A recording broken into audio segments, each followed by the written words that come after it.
Hello and welcome everyone. I'm really happy to have everyone here today in our 6-session series, Day 1 and Beyond, which will take you through a series of topics and activities related to building out an Oracle Cloud.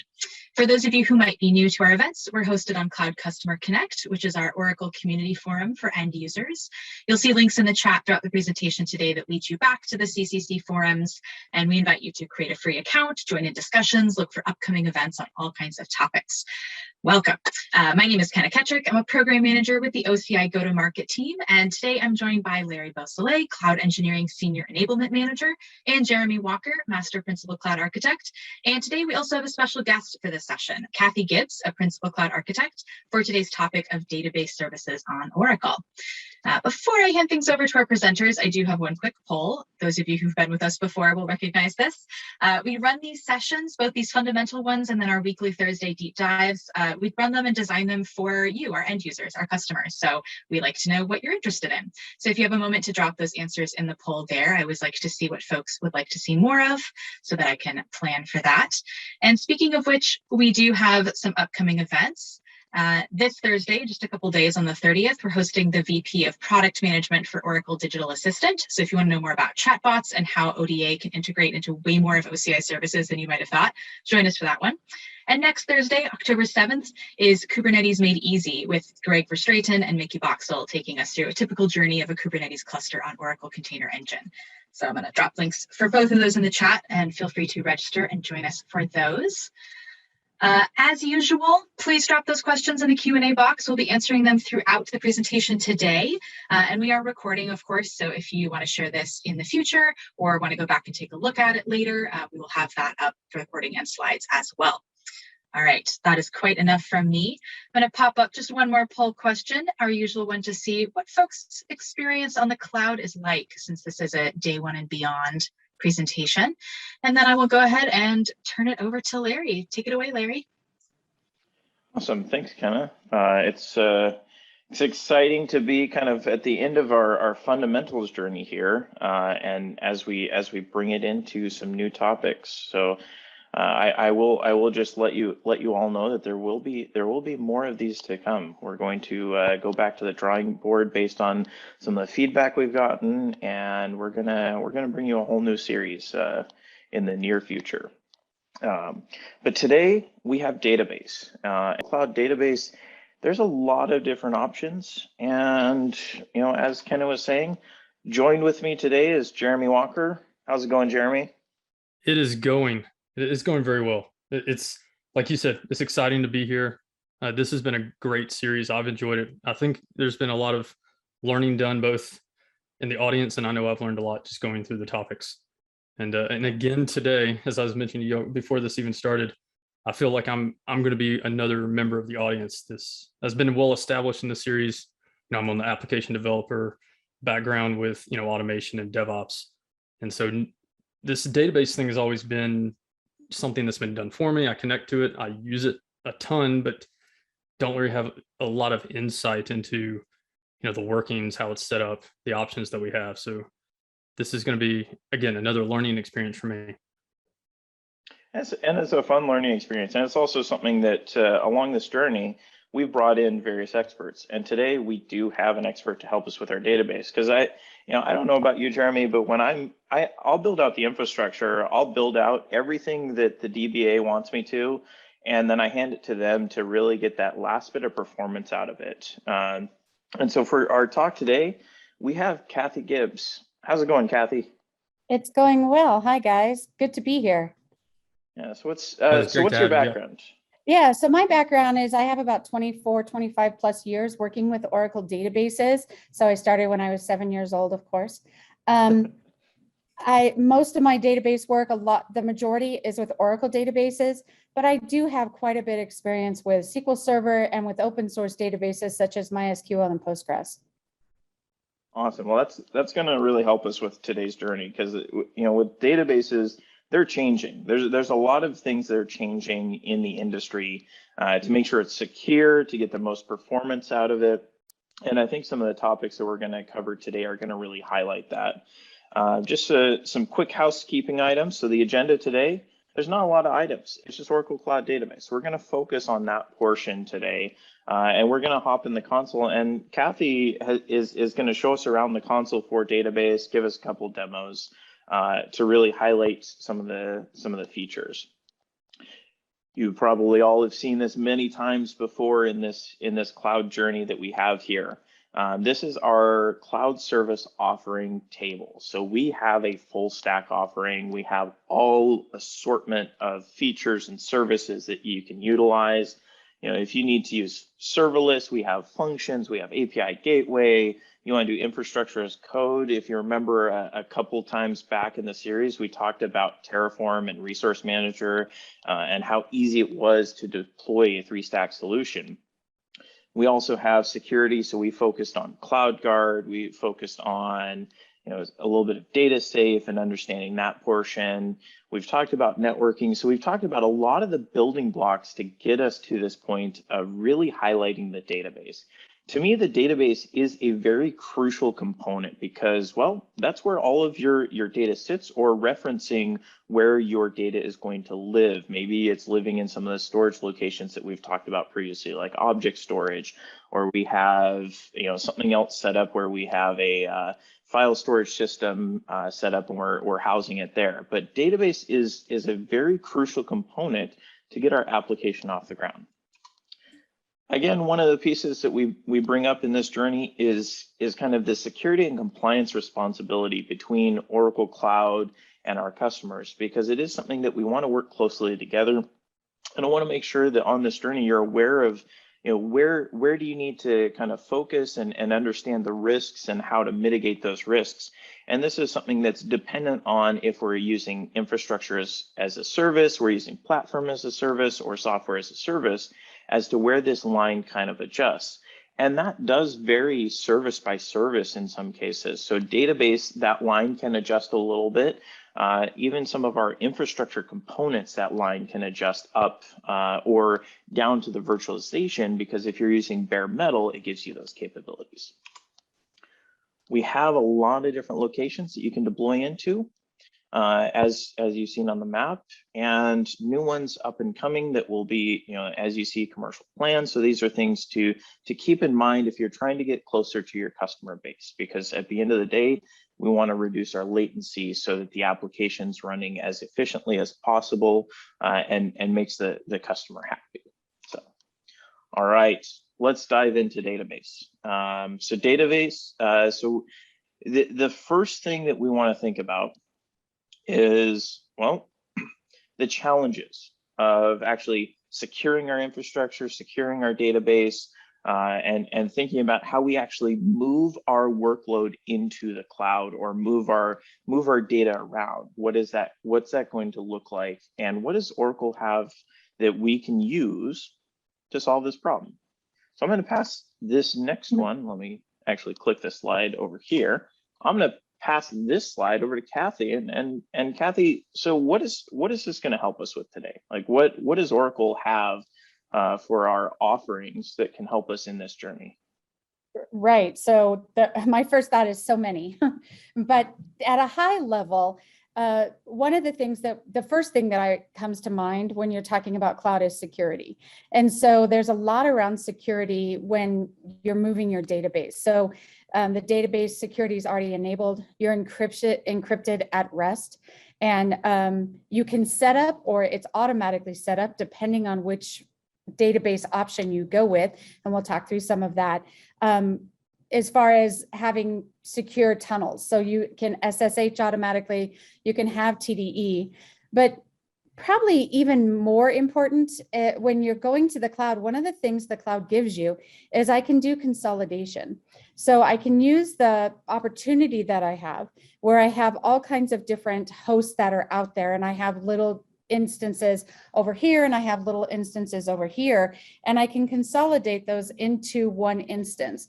And using the multi-tenant that we have in Oracle, I can create one container database and several pluggable databases to house those different applications, as well as I can just put everything in one database. So the Oracle database actually has different variable types and different ways that I can play with, say, spatial, Or one of the ones that I like to talk about is in memory that we'll talk about too. So I can do my data warehousing and I can run reports in the same database that I'm then looking at a graph information for. So at a high level, besides the reasons that you've already probably talked about as far as going to cloud, where I can save money and I can also start innovating, I would say that's where I would start off the conversation. Is I can have my RDBMS, I can have that normal relational database.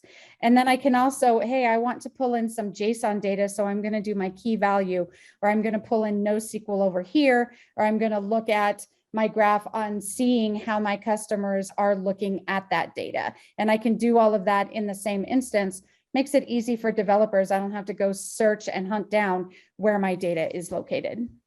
Yeah, Kathy, and that's something I wanted to point out I wanted to clarify for everyone is that you can still give your developers the tools that they want, that they need from NoSQL databases, like what's listed here. They can still have those tools they need, but from an enterprise standpoint, you still have that access from a single point of entry, that consolidated management space that reduces that overhead of, like you said, having to chase down all your rogue developers that have a MongoDB stored somewhere, and then maybe a JSON payload dump somewhere in an object store. You can have that all in one place and then securely manage, access, and report on and analyze all of that data. And that's something that Oracle really provides fairly well. And I think we're going to get into that a little bit later, but I wanted to make sure that that's clear, so to make my job easier and also give the same options to your developers that they need to do their jobs well. I think that's a great point, Jeremy. And one of the kind of the second thing that I really like to point out is the ability to have all of these features without having to set them up. And the reason I say that, or more suggestions, is security is one. We already talked about that. That's can be on-premise very costly and very difficult to set up and maintain. But having management and having availability is one of those things, and a main reason that you go to cloud, because I can automatically have, all right, I'm going to set up rack, or I've got some instances that already come with rack, or I can easily point and click, set up Golden Gate, or I can easily point and click and set up Data Guard. So all of these options that you get within the database that would take weeks to set up and then maintain all of that, it's very easy in the cloud. And we'll show how even in some instances, such as autonomous, that's even set up for you, and behind the scenes you have that. So having those options and not having to worry about how do I need to learn this software, I need to install it, I need to get everybody involved, and just having that as a point and click or very easy steps are another, that's just invaluable when you're talking about another reason that you can move to the cloud. And then working with your ops team and your other teams, I can write Terraform to actually deploy everything that's happening, and then hand it over to the database team to finalize what they need to do. So it's going to work very much hand in hand in this process.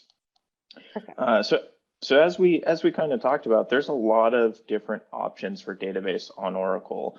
And so we kind of start on the left-hand side of customer managed, and then we have semi-managed, fully managed. But what does this actually entail? Well, we have virtual machines and bare metal. I know, Kathy, you brought up auto or TDE. And what is TDE going to help us with when we're talking about like our own customer managed? I know that's the security portion. I know that's for at rest, but what else does that, the data guard and all this portion that's happening here, if I'm doing it as customer managed, I want to build a database and I want to control everything. That's the first step here. Right. And I also look at that as far as if I have an application and it needs, say, an older version of the database, there's just no helping it, then I can put that on bare metal, right? That I have control around that. I just have a little bit more control. So there are some situations that you need to have that. I've also seen some people where the DBA and the developer, we've been playing in cloud and we know what to do, but management or even your security management is not necessarily convinced, so they want more control. Some people might start in this location because I can say, all right, I've got all the control until I get comfortable and start learning more about the cloud. Now, so if we started on customer managed, Kathy, is it easy for us to kind of transition these over to the next steps? Let's say we wanted to go to more of a semi-managed or even fully managed. Can we migrate that database pretty easily here? You can migrate that database very easily. We have several options, starting with, just doing data pump that you're used to doing, all the way up to, say, Golden Gate, where I can move the data and I can have data in one location and I can have it talking to another database. So kind of running the gamut, and hopefully we can get down to a little bit more of, when we start to migrate data into the cloud, a little bit more detail into, scenarios of what makes sense. And a lot of times it's really based on downtime, right? What I need to do to decrease the amount of downtime that my user is going to experience. But we have all kinds of ways, including even a database migration service that we have out there. Yeah, that's one of the ones I know of is the ZDM, the zero downtime migration tool that we have, and I know that can definitely help in that process. But it's always the, is a little bit of downtime okay? What's our backups look like? And with these different flavors here, these different like customer managed, semi-managed, and fully managed, what are our backup options to really help make sure that we're not losing data before we do a migration or losing data before we do a patch? Right. So obviously, as a DBA, backups are very important. And the reason they are is to restore, of course. And so we have the customer managed. You can run RMAN. You can back up your data using that. But we do have automatic backups that happen, especially when you're starting to talk about autonomous, that you can even go through and say how much of the data that I want to keep. You can also do manual backups. So if we're talking, it's not just us automating, you can do manual backups to keep that data around. So if I have a financial, which I did work for a financial company that needs to keep those backups around or legal reasons, then I can do so. And we won't delete those. It's all up to you for the manual backups to manage and monitor those. But we have both options, right? We have, can I do it myself? And automated options that you can run for the database. Now, when we're talking about the manual backups, is that something that's going to be stored in object storage, or where is that stored, and should I be worried about that when we're talking about those backups? Like, what's our SLA kind of around that?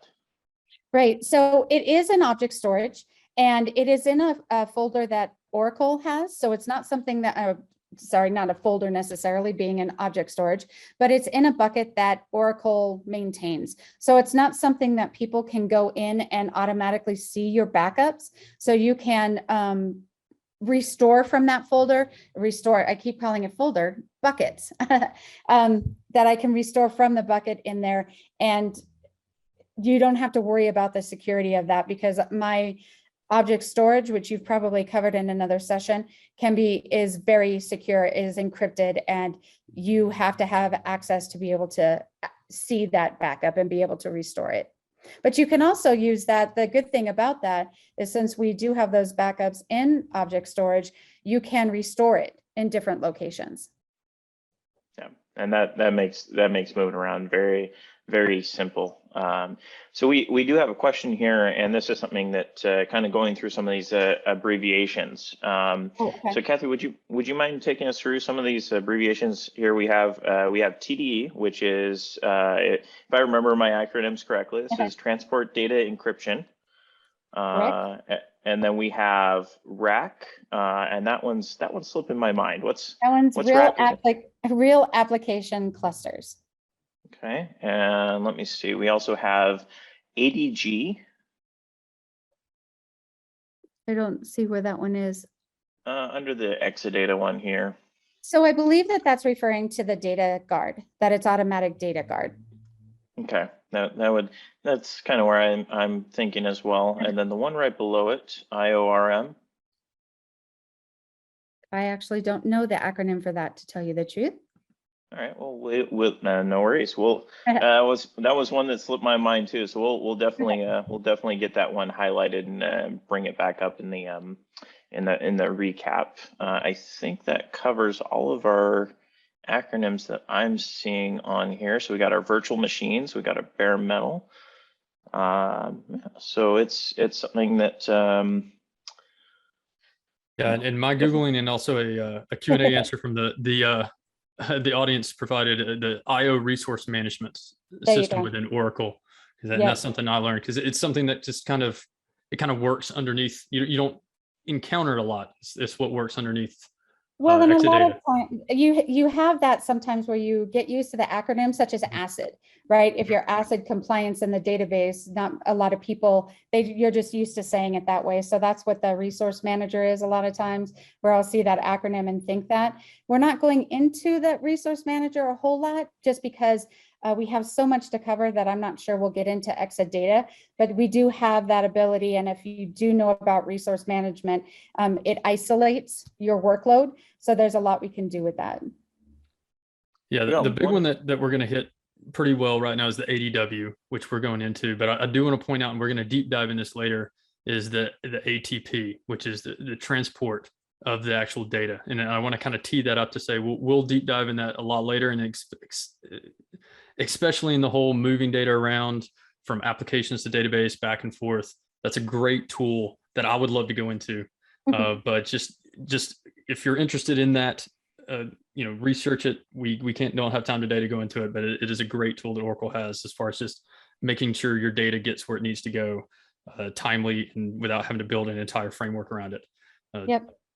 And I do want to clarify a little bit, that is actually the transaction process. So the ATP, when we're talking about it there, that's the autonomous transaction processing. So there's a couple different types. When we talk about just autonomous database, you'll hear it referred to as ADB, again, acronyms, right? Autonomous database, but that comprises of a couple different types of autonomous databases. So that's why you see ADW, because that's a data warehouse, that's a type of autonomous database. And then ATP is the transaction processing. So when we're talking about those OTP, the quick, something like not an OLAP, right? Not the data warehousing. I don't know why I can't think of the acronym, it's right there. So, and then AGD is actually for JSON. And for, yeah. That kind of leads us right into our next topic for this. But right before we get to that, we have one question in the Q&A, and I saw another question in the chat. If you can post it in the Q&A, I'd appreciate it. But so vulnerability scanning, and Jeremy and Kathy, so vulnerability scanning is not allowed on object storage. What would be the workaround for that? And I think this kind of leads more into a security conversation, but I think either of you have any thoughts on that one? So my first thought is I don't know that much about data safe. I would start looking into that. That's where I would go to look at to see if that's something that's being used. But yeah, unfortunately, I don't have that experience. Yeah, that's I'll definitely dive into data. Yeah, data there's a service within OCI that does scan for vulnerability as well as data on object store. And again, with the acronym not coming to my head, I'll have to look that up. But we do have a service that provides that so that you don't, I mean, there's also third parties as well, but there's a built-in service that provides that vulnerability scanning as well as data content security as well. So that I can follow that up with that question as soon as I pull it up. Yeah. And then the last one, which is kind of getting into our autonomous stuff. So do all patches automatically apply to ADW without DBA intervention? So the answer to that would be yes. So there isn't something like that question probably refers to a lot of times there's maybe one-off patches that come through, or just those quarterly patches for security and for updates as well as upgrades. And so those are all monitored and maintained and upgraded automatically to the database.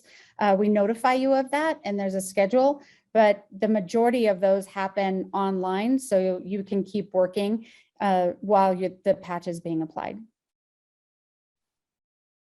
Awesome. Well, that's good to know. All right, so let's dive into autonomous, since that's one of the ones that kind of want to highlight as the starts to database journey, especially since it's built for our components. It's built around our hardware, and we've been working on this for a while. So we've been working on automating database technology for just a few years here, and trying to make advancements and making it as simple and easy as possible. So Kathy, autonomous, what's that going to provide to us? How does that help us when we're building out our applications? Oh gosh, well, autonomous does several things. Autonomous allows the provisioning of databases. I think one of my favorite is the scaling. It's one of the reasons that you go to the cloud. And I think we even have a slide on this, but we'll talk through it a little bit, such as, if I have, and I had this, where I work for a retail company and the majority of all of my work happens at the end of the year during the, Christmas and Thanksgiving. During the rest of the year, I had to, when I was on premise, have that box at hardly any, the CPU was less than 50. So as a DBA, I would monitor that. And if my CPU ever got to 50, say in March, then I would start panicking and I would have to start ordering or start looking at more CPUs, not because of the 50%, but because I couldn't scale up and down. I had to have that same box with that same room for when my retail business was going crazy at Thanksgiving and Christmas here in the States. So if you have autonomous, you can actually scale to your load, and you can set that up. It can be automatic or you can manually do that. So that's one of the things that I really appreciate and love about the autonomous database, is that you have that ability to scale. And when you're doing that scaling on autonomous, there's no downtime. So you don't have to, you can set those up again. You can automatically or manually do that. And you don't have to wait for other processes to finish. I don't have to have a delay. I can just use that scalability to be able to move up and down. Yeah, I could sit here and talk about all of the different options for a while. So let me know when I talk too much. Security, we've talked about security in the database. Again, there was only one company that I worked at that was a financial company where we had a lot of security. Otherwise, we would pick and choose just because it was so much, and we would write exceptions to our security department. So we've got that security that's already built in where I've got my encryption.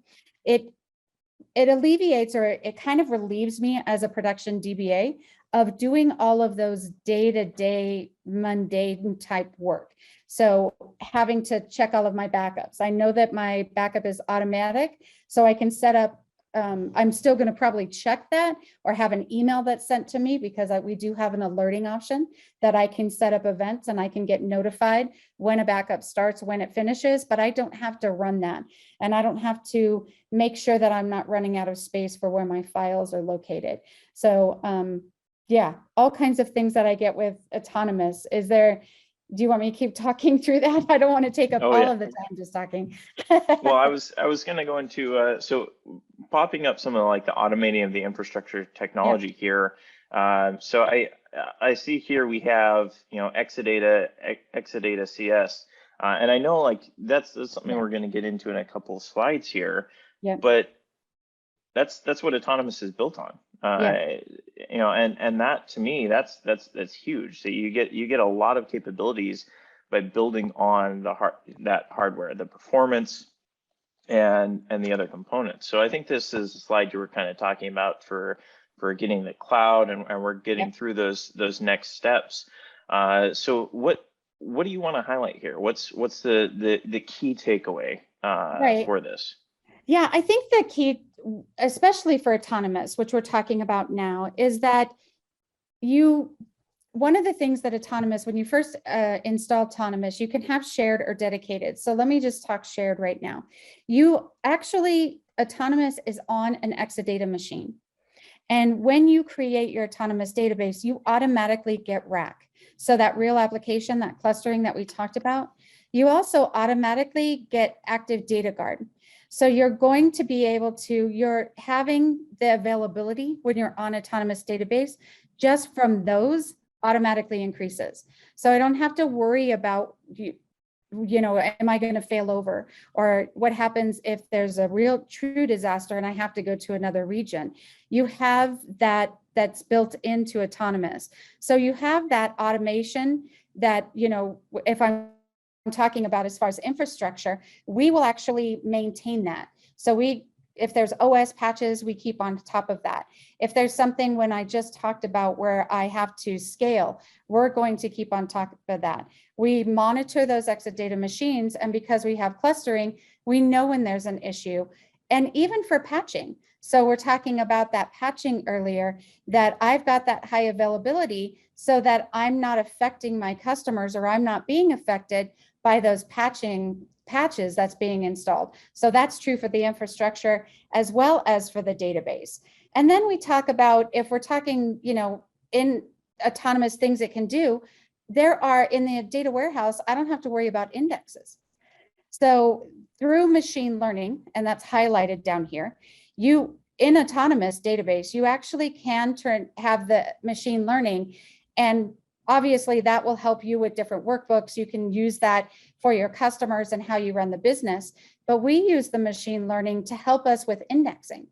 So we can automatically create, and then if there are indexes that aren't being used, you can actually drop those indexes as well. Now, obviously there's a lot of reporting around this, and you can see what's going on, and you can, you know, monitor what the system is doing, but there's a lot of that we take care of in the autonomous database, just because we have been doing this for so long. And especially with that addition of machine learning, knowing the best thing that we should do for you, even for performance.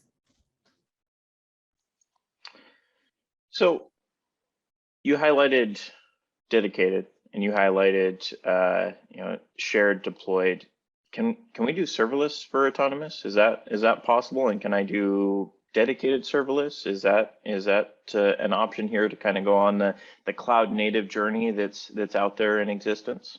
Right. So the serverless really mostly comes with the shared.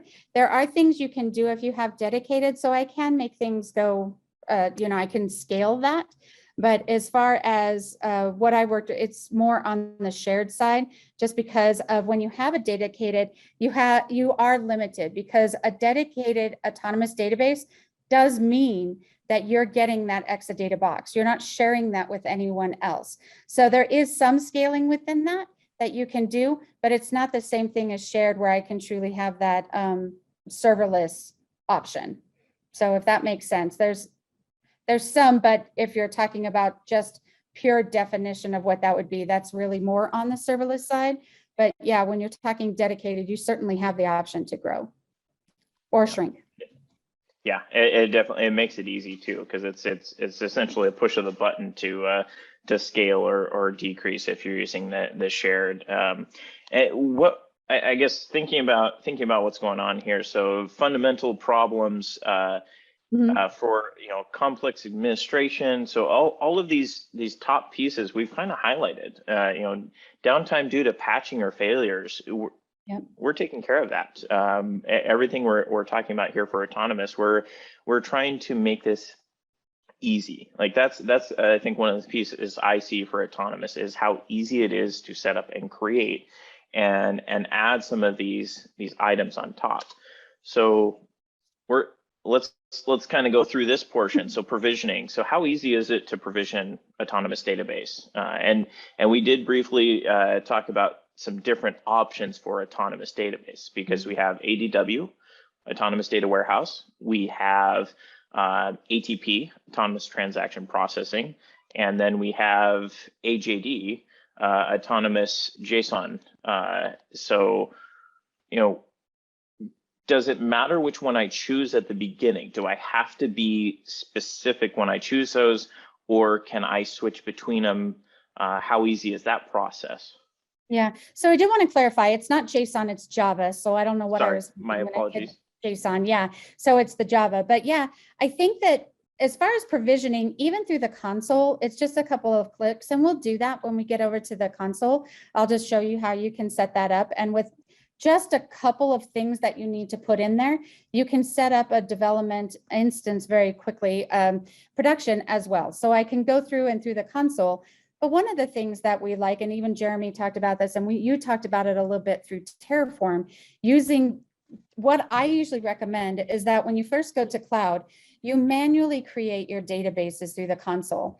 It allows you to familiarize yourself with the different options there are. And, you know, I can just go through and say, all right, now I can see what I'm going to create. After that, or very soon after that, you want to get this so that it's automated. I want to script this out. And that's one of the things when we're talking about making things easier, is that I can very quickly run a script that automatically has rack, that has active data guard. And we're talking about minutes instead of weeks. I used to, if I was to ask for a rack database, it would take me 2 weeks. I would have to tell my customer, if you need a new database, that's the shortest that I can give you. And now I can script this out so that I can just automatically run a script, and I've got that database that's created with rack and data guard automatically for me within minutes, as opposed to that time. Yeah, So, Kathy, and oh, I'm sorry, but yeah, no, I'm done. I want to Nope. I want to punch that, because a lot of what we're going over today is Oracle, and there's probably a lot of people in the audience that are listening. They're like, I know this Oracle database stuff, but when we speak about it in the context of cloud, you're really getting a scale that has never been seen before in previous Oracle offerings. When you start saying you can have a fully featured, built out Exadata rack platform within minutes, whereas in previously you had to order specific hardware, had to wait for requisitions and approval and all. Now it's there at your finger, like you said, at the end of a script.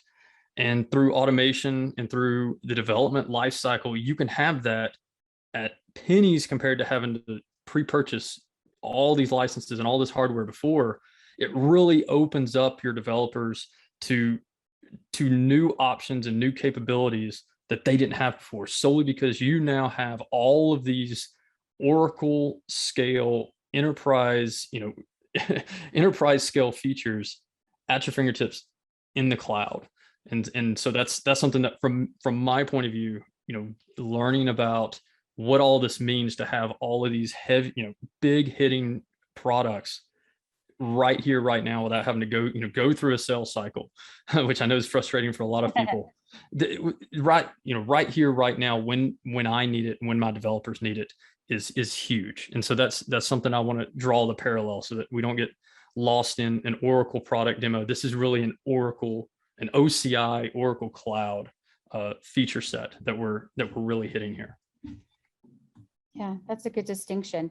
And I can tell you in my past, I've actually been I was called a rack DBA, because we needed to have somebody that knew rack inside and out, so that if there were problems with the clustering, or we had to make sure and get the certain kind of disk, or I had, what's going on with everything, that I was just focused on rack. And that just makes it so much easier and allows me to really innovate and say, what's the best way that we can run this SQL? What's the next thing? What's the next big thing that I can do for my company? Because I'm not spending time 2 weeks setting up the database itself. It's really huge. I'm going to finish the build out of this slide.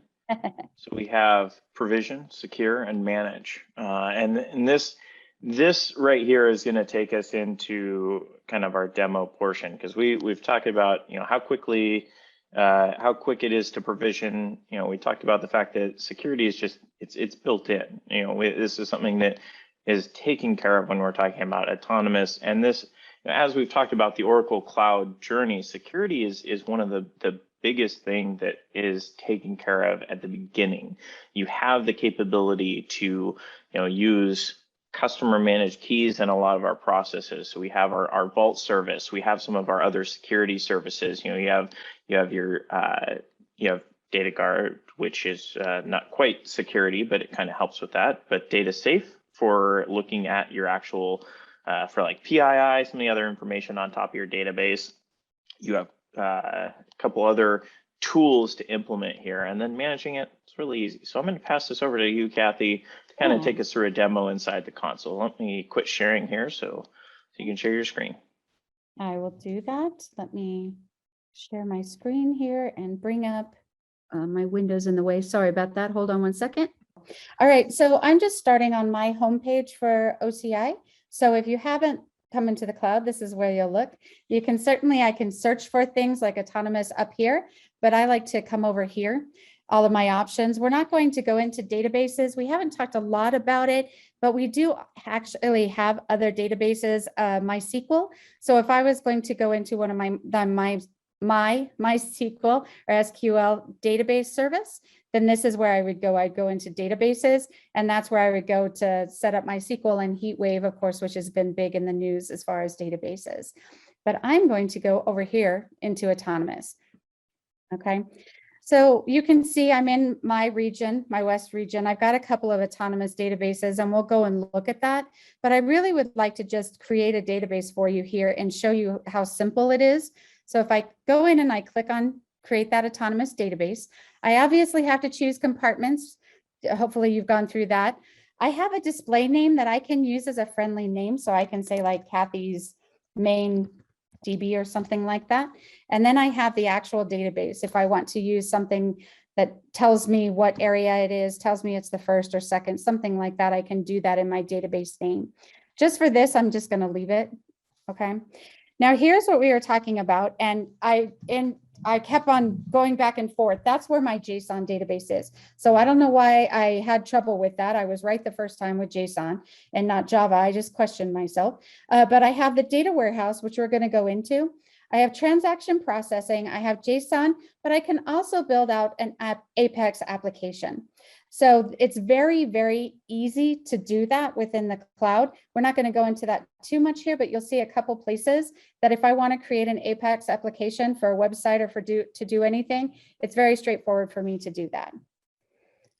Okay, so here's my shared infrastructure and my dedicated. Today we're going to choose that shared, but again, we talked very briefly about the dedicated, that means that that box is dedicated to me. Right now we have 19C for autonomous. So if I wanted to go in and choose another database, I could do that. I could play around with that for 21C, which is we had on our slides. But for the autonomous database, that's not quite there yet. We're on 19C. Okay, you can do that for the free tier for autonomous database.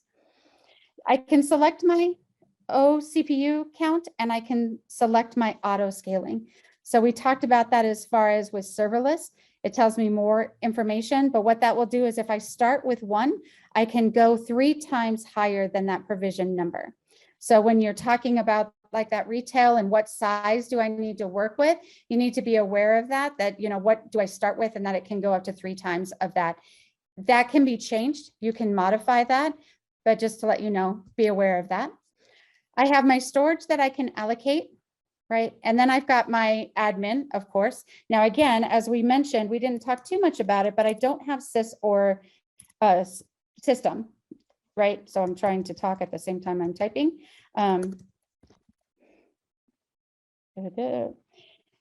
So instead, I have an admin user that gives me all of those DBA things that I can do that don't need to have that as sysdba to run it. Duplicate that. All right. So that's going to be my database user that I use. So however you want to do that. Okay. Next is my network. I'm not going to go into too much of that. Just to do this, I'm just going to say from anywhere, right? Or do I use a VCN? Here's the next one that a lot of people really like is that I don't have to use my licenses if I don't want to. So if I'm growing to the cloud because I actually am running out of room, and that's one of the reasons that people start going to the cloud is I don't have room in my data center, then I can use the option to bring my own license, or I can say license included. Okay. So in this case, I'm just going to say I'm going to do license included, right? I can provide a context. Show advanced options doesn't have a whole lot. I'll just show you just so that you see, but it's just got my different keys. In this case, I'm using my own key. We didn't talk about it here. I'm assuming you talked about it before, but you can bring your own keys to that. Okay. When my maintenance runs, obviously I want to come and look at that as far as how I want to schedule that and the different options that we have here. And then tags. Tags are very important. You can do a lot with tagging. So say I want to add this into my production group, then I can report off of that. I can do a lot of things through tagging. Okay. And then I'm just going to create. Okay. Now, as that's creating, I did create another one here. You can see as it's creating, we've got that different color. So I can come in here and I'm going to just bring up the database that I created so we can look at some of the things that we have through the console. Okay. I've got general information. I have connection information that I can look at right in here, but I'm actually, and all of the stuff that goes with that. I'm going to show you Performance Hub. I don't have a lot of data in here, so you're not going to see that, but this is where I look at my ASH information. I can see my ADDM. I can go straight to here. I can also go a different location and look at database monitoring, but I can see what my workload is. All of that information I'm used to seeing when I use Enterprise Manager, I can see straight from the database console. Again, I can look at it different ways within cloud as well, but that way I'm not having to go everywhere in order to look at it. Okay. Whoops. Put back in here. I've got service console. There's that scale up and down to where I can do that manually and I can change that. But I really want to go into tools. Okay. Tools is really, I really love this area because I can say in here, here's my ML user administration. It makes it very straightforward. It makes it very easy for me to set that up and to start using books, start setting up my own machine learning. Here's my Apex. Again, I just open it and I can start creating an application. It makes things very straightforward. If I open up database actions here, right, I need my username. See if that's the right one in there. Okay. Now this gives me options to use different things. I can actually go into SQL and it gives me a light SQL developer that I can see. So I can go in here and I can use my worksheet and I don't have to go, if I just want to run some quick SQL to see what's going on in my database, I can do that. I can quickly see how many tables are there. I can quickly see what's running or what my SQL is doing, right? So it gives me those different objects. Okay, so I use this quite a bit. If I'm just doing something very quick, I'm not going through and I'm looking at particular procedures or anything like that. Okay, let me go back in here. And that also, as you see, automatically pops up another window so I can sit there and play with it and do different things. So I just want to show you the more actions because the other thing that's very important, we didn't talk about too much when we're talking about ease of use, is I can very easily create a clone from this database. So I can just click on create clone. We won't go through everything with it, but I can just go through and say, all right, do I just want a refreshable? Do I just want a metadata? So I don't necessarily need all of the data, but I want to have how everything's set up. I want all of those objects. So it makes it really easy if I want that development instance. If I want to refresh, I can do a full clone. So if I want the data in there, I can certainly do that. And anything that we're doing here, you can also do through scripting. So I can set up a script and run this through Terraform. I can automate it so that every Monday I've got a new clone for my developers, and then that's just set up. So it's a very straightforward way to perform a clone. I can also clone from a backup. So I can clone from my instance and I can clone for a backup. The main reason is that if you're cloning from that instance, that could have some performance issues if I'm doing that. So I can just say, all right, I'm going to clone from a backup. I can clone from that backup a week ago, right? And it's just these things that I set up and create that clone, and there's my clone. So it makes that really easy versus if I have to go through and go into RMAN and do an RMAN clone, or where do I move the files, all of that stuff that I had to do before. I just click on that, create a clone. Okay. All right. So, and as we see, my database that I just created during that time that I was talking is available. So we talked about how quickly that you can set up an ADW, in this case, an autonomous database. All I have to do is click on a couple of things or run that script, and it's up very quickly. So I'm seeing on my screen here, so that it looks like there's a mode that we can actually edit for read write. What are the different options for autonomous? That can we change it to a read only? What are we allowed to do there? Yeah, so a lot of times that read write, when you're looking at it, it's because I'm talking about the active data guard. So which one is the read write and which one isn't? So I can set this up when to be read only, but that's the options too, is that I can see which one is kind of my primary. It's a quick way to look at that, but yes, you can. Cassie, go ahead. I was going to add something. The scale up and down is intriguing. Now, I know I've played with that before, but kind of going back to the provisioning question, if I start out and I'm just testing an application, not really wanting to put it at production scale, what are my options for starting out and then bringing it up to production scale, bringing it down, those type things? Yeah, absolutely. So the first thing you can do is you don't need auto scaling if I'm in development. So I don't need to turn that on and have it like it. The thing about auto scaling, we didn't get into a lot of, but it doesn't bounce around. There is a delay. So if I'm scaling up to say 3 OCPUs, it's not going to, if my load is really spiky, it's not going to continually do that. It's going to say, okay, I noticed that it's going up. And then if it's going up quite a bit, it will say, oh, well, I'm going to scale up again after a certain amount of time. So it's not bouncing. But the other thing you can do here is that I can change it here. I can manually do this. So if I want to manually scale up or scale down, I just have to go in and say, okay, I want 3 now. And I can keep that auto scaling. I can turn it off. But if I change that to 3, then that means that's going to once again give me the 3 times of 3 because I've changed the count here. Right. So that's how did that answer your question? Yeah, it did. Okay. And then I know you mentioned when I set it up, you can go up or down within 3. What if I need to scale up larger? You can. Yeah. So sorry about that. I interrupted you, but you can. I can scale up here to 15 if I wanted to, as long as it's within the limits. I believe we had a slide with the limits as far as how high I can do, and dedicated is different than shared, but as long as it's within my limits, then I can, go higher on that. Yeah. And that's what I wanted to clarify, is that I know auto scaling kind of, plus or minus 3 or however it goes. But if you need something more, your initial provision isn't stuck at that plus or minus 3. You can go up, but the auto scaling is what keeps it kind of under control, so that you don't auto scale out of control into some crazy cost. So yeah, I want to make sure that you can plan. You don't have to, again, going back to those requisition arguments that we would have with purchasing, just to buy hardware.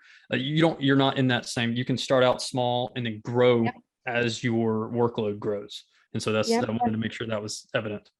Yep. And one of the great things about autonomous, right? You don't know what your workload is. It's a brand new application. So I can start small, saving money, and I can grow with my company. Exactly.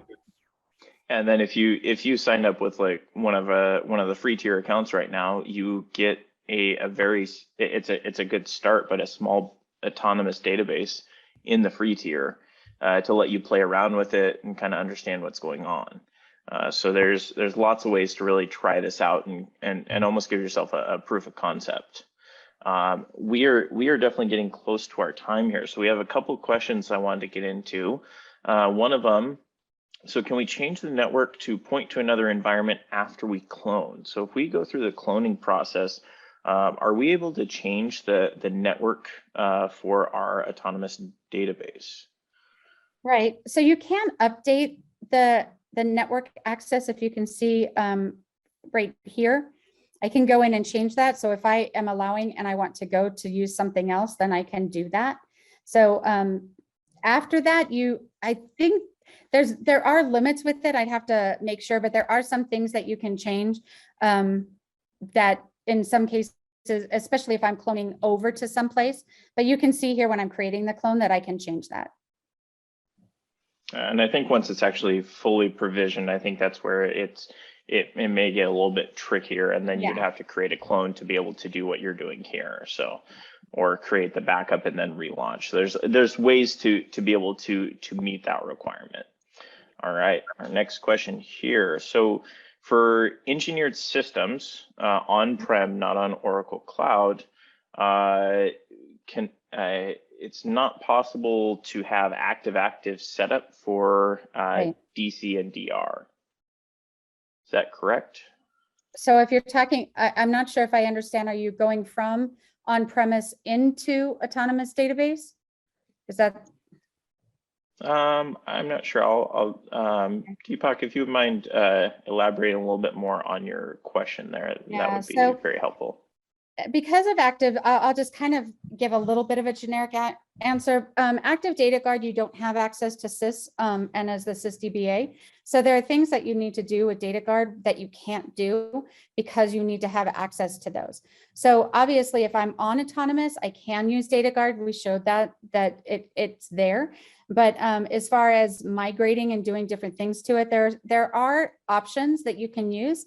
That ZDM, that zero downtime, is one of those that you can do. Certain things with Golden Gate, but if it needs that system or as SysDBA user, then no, you're not able to do that. So they're specifically talking about on-prem for active. So that's we can definitely dive into a little bit later. One thing I want to point out real quick, because I know we're coming up on time. We wanted to plug it, Kathy, if you want to pull it up while I'm pitching it. But the idea of live labs with this, like Kathy went through, an example of hers. And if you're concerned about pricing, I saw a question about TCO and pricing.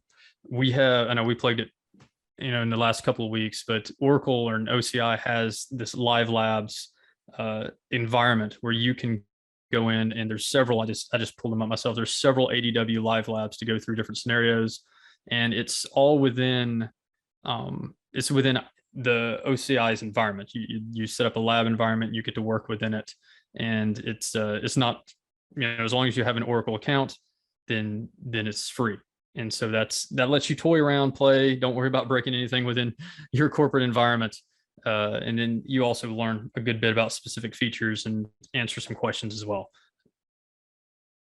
Yeah, and that's what Kathy's brought up here. You can, and I know I just searched for ADW and I pulled up several that were, very driven towards certain scenarios, certain product features, those type of things. So I'd encourage you, if this is interesting, working within OCI is interesting, this part different than on-prem, like the question was leading to. This is something I'd heavily suggest experimenting with. Yeah, it's definitely a useful tool. I put the link in the chat for Kenna, so if you wouldn't mind sharing that out, and then we can add that later. So yeah, we'll get that out to you for live labs. It's something that it's a great resource, and it has more than just autonomous in there. So this is got a lot of options. I'm going to pass it back to Kenna at this time because we did just hit the mark. So Kenna, thank you for having us. For the questions that are still in the Q&A, there are a couple I see there. I'm going to take those back, and we'll do what we've done in the past. We'll get some answers to those, and then we can post them on where this video is hosted.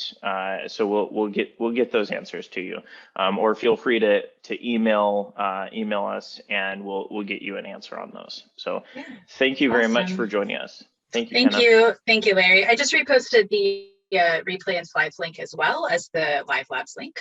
So there'll be a comment or a follow-up on that post with those questions, as Larry mentioned. I also popped up a final poll for folks who are still around, if you wouldn't mind answering that.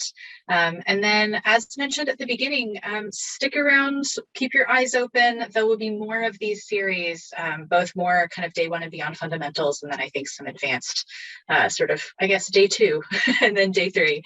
And we will continue on these series. So please come back and join us for other events. Keep your eyes out for more day one and beyond with Larry and Jeremy and all our special guests. And thank you so much, Kathy, for joining us for this final week. And thank you so much to the audience for sticking around and joining us as well. Have a great day, everybody.